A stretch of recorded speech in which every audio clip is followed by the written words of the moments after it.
वर्तमान आम शपथ पाठ करवा। मु नियमित मो पिला मानकु विद्यालय को पठाइबी। मो पड़ोसी ओ गाँव पिला माने जेपरी ठीक भाव पढ़िबे सेति प्रति दृष्टि देवी। नियमित पिला मानकर पाठ पढ़ा को तदारख करने सह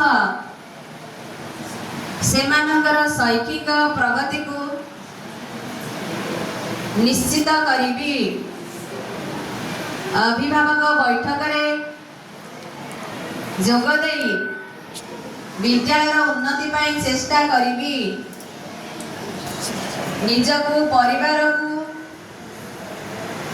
निजको परिवार को तथा पड़ोसी को विद्यालय कार्यक्रम सह जोड़ी निपुण ओडिशार उद्देश्य को सफल कराइबी। धन्यवाद।